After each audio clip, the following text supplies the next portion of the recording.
ma pole väga pikka aega seda siin puhastanud. Ehk enda PlayStation 4. See on umbes 10 aastat vana. Ma vist ei ole ise seda kordagi lahti teinud. Ja see undab päris palju, nagu võib arvata. Kindlasti suur osa sellest undamist lihtsalt on see kogu süsteemi ise. Aga võib-olla, kui me seda natuke puhastame, muutub see asi kergemaks. Kui ma vaatan, meil on päris väikest kruvikeeret siin vaja. Nüüd loodan, et siin ikkagi on midagi sellist. Isegi selline ei sobinud ja see on nagu mingi väga väike.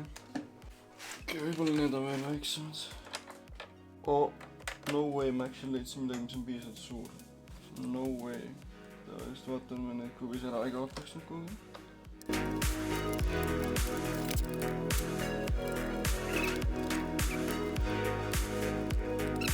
Nii. Nüüd, põhjus me peaks saama, ma pakun selle korpusest lihtsalt ära võtta. Siin ei ole rohkem kruvisi kuskil. Kuidas see käib seda ära, ma pole õrna aimugi. Ma pean uurima, kuidas seda teha. Okei, võimalik, et ma mõtlesin midagi välja, nii et proovime nüüd. Väike klõps käis. Ja me saame selle siit ära võtta. Mis avab meile selle kohe, mis põhimõtteliselt ma saan seda videolegi, see siin on see HDD, mis siin vahel on. Mille teoorias saab tegelikult vahetada välja parem mälu vastu, aga ma ei tea, kui väga mõtet sellel on.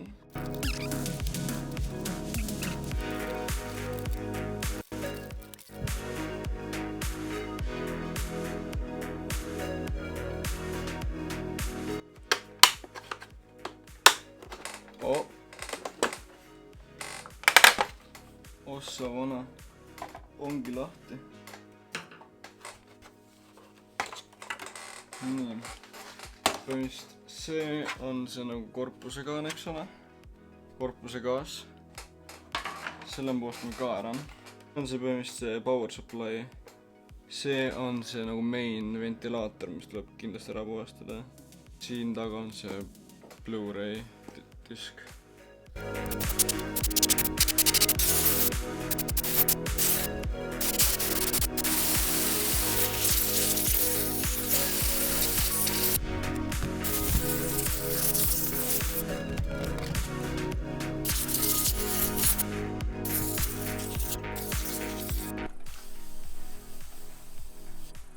Nii mõnus. See on päris kõik, mis siin teha andis, aga nüüd peame lihtsalt sellega see tagasi panema.